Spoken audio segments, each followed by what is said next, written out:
Aquí también hemos tenido como ciertas cosas con Abraham, si los hombres tenemos, hasta dónde nos vuelve a posicionar en un lugar de privilegio el ponernos un adjetivo, hombres feministas, profeministas,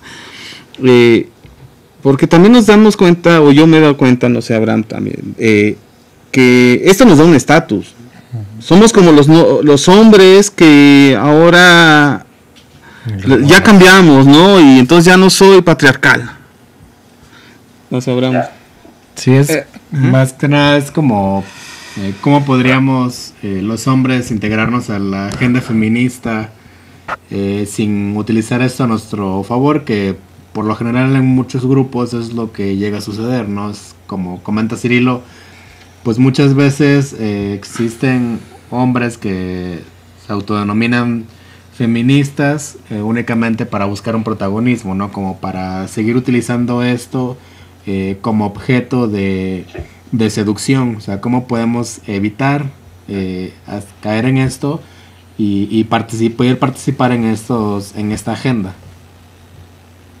Claro, es muy buena pregunta y además está bien enfocado algunas de las problemáticas que surgen a partir de la dificultad de gestionar todo esto, ¿no?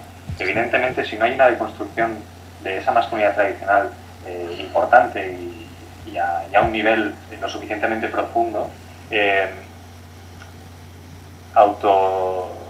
referirse o exponerse, ¿no?, de esa manera como hombre feminista carece de sentido. Y evidentemente gestionar esto es muy complejo, ¿no? Porque hay mucho que cambiar, ¿no? Los hombres, sobre todo, más que exponernos, ¿no?, en el ámbito público, ¿no?, y intentar acaparar y liderar y utilizar diferentes, una imagen, ¿no?, la imagen del hombre feminista, ¿no?, que puede ser muy denostada, pero a la vez puede ser muy eficaz como arma de seducción, por ejemplo, ¿no?, que eso es muy típico, o etcétera. Pero creo que tampoco, a pesar de esas dificultades, ¿no?, y a pesar de las contradicciones que puedan surgir de individuos en concreto, ¿no?, y que está bastante extendido, trabajar en esa coherencia que hemos citado antes es importante. Y por otro lado, hay un escepticismo por parte de las mujeres feministas, ¿no?, y que es lógico, ¿no? Evidentemente los hombres tenemos que estar dentro de los movimientos feministas, creo, pero siempre desde una posición secundaria, es decir, no reproducir las dinámicas pretéritas por las cuales llegamos a un espacio e intentamos liderarlo, ¿no?, o intentamos decir qué es lo que hay que hacer, o efectivamente caer en comportamientos de corte paternalista, ¿no?, que a lo largo de mi investigación he visto, ¿no? He visto que al no producirse esa deconstrucción de la masculinidad y de autocuestionamiento de lo que es el hombre tradicional patriarcal, se reproducen dinámicas que inconscientemente o conscientemente son patriarcales, ¿no?, a pesar de que el discurso de una persona pudiera ser enfocado hacia la igualdad. Entonces tenemos que realizar un esfuerzo muy grande.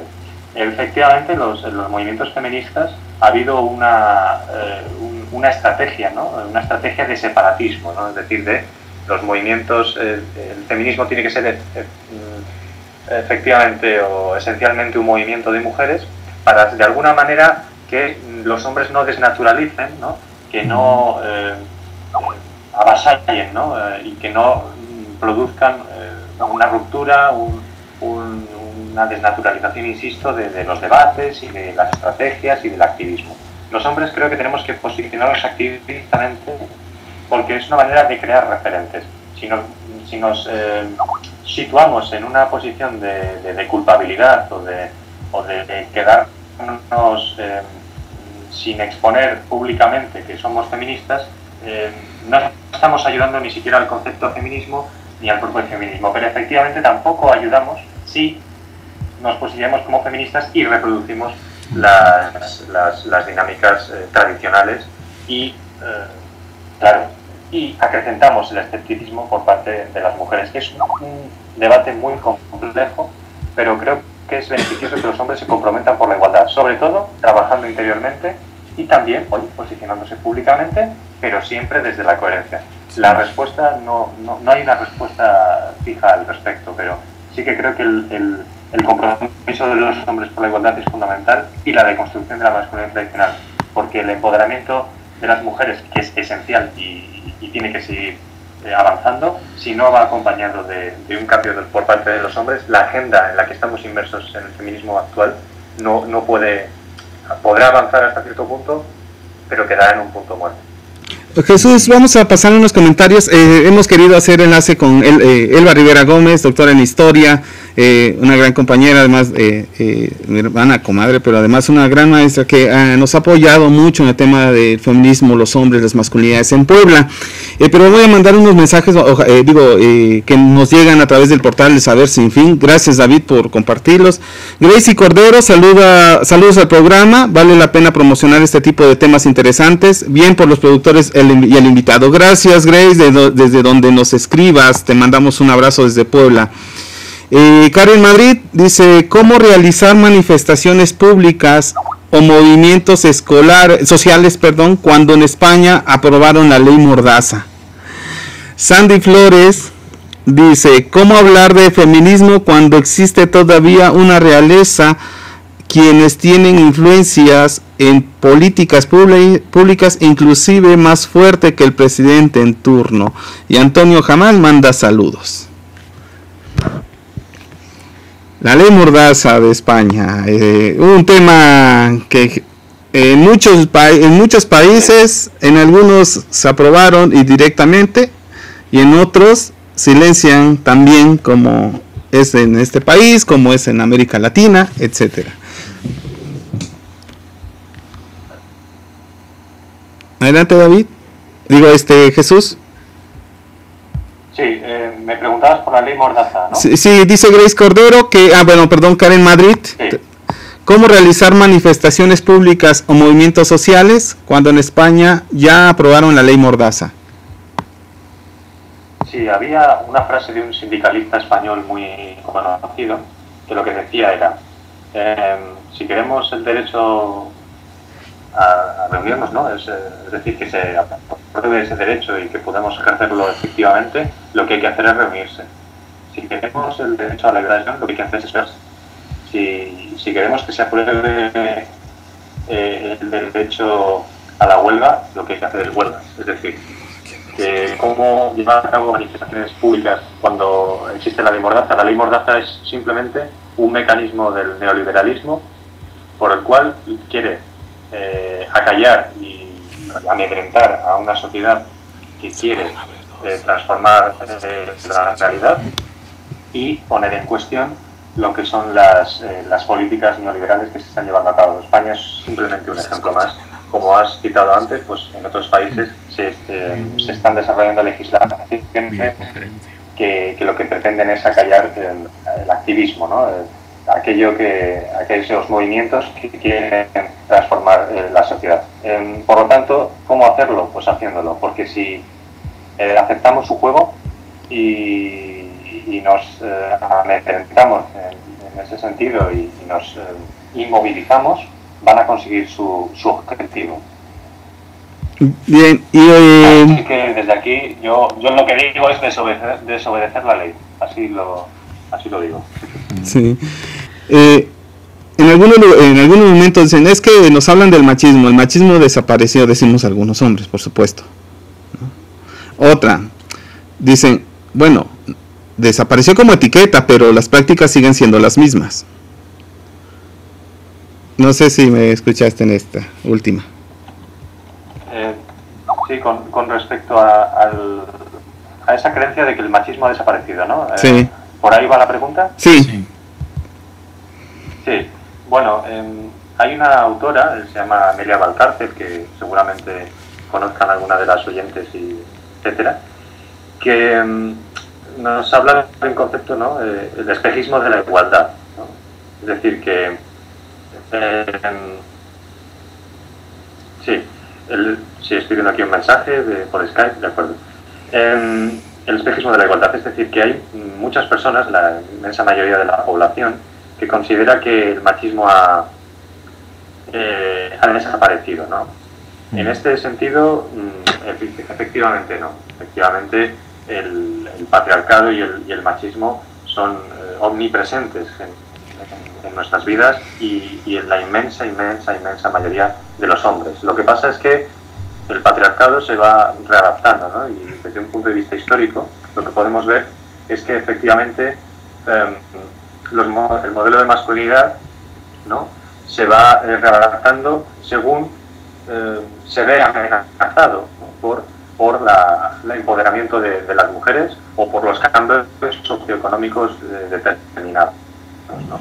En este sentido, la revista La Manzana, que he consultado uno de los números que ha sacado, que se dedicaba a las masculinidades y la historia, pues ahí podréis ver efectivamente la reflexión en torno a que históricamente la masculinidad no es algo inmutable, ¿no?, sino que ni estático, sino que va transformándose y no es, digamos que hay un continuum de masculinidad hegemónica que se va readaptando. Y efectivamente, porque es un constructo sociocultural, ¿no?, en ese sentido. Entonces siempre veremos a lo largo de la historia y los discursos que normalmente se dice en un momento determinado de la historia: la opresión contra las mujeres ha terminado, ahora las mujeres están en su estado natural, pretéricamente no lo estaban. Y los hombres, sea desde una posición de caballerosidad, etcétera, ¿no?, se va redefiniendo constantemente, ¿no?, las relaciones de género.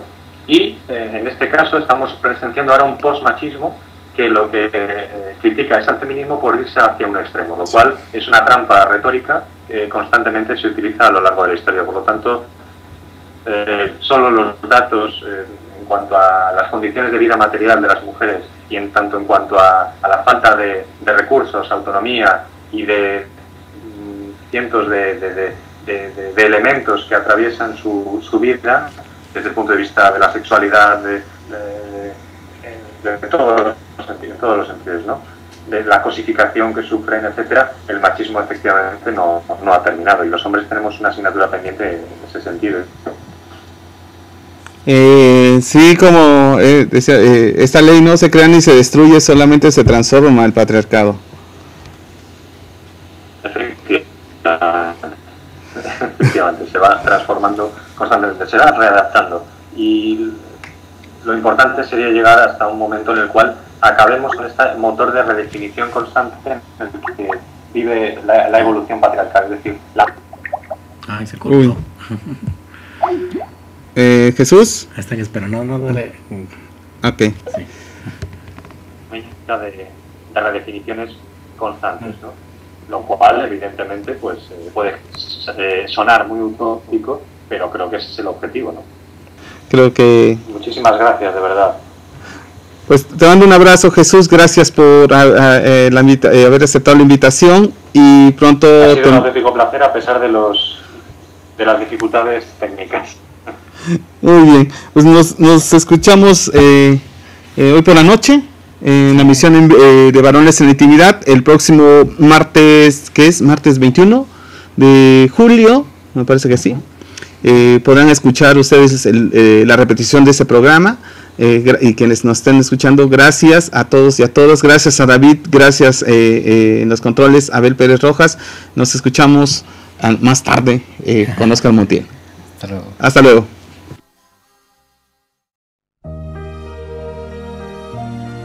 Bonjour, vous êtes à la chaîne internationale des saversinfin.com.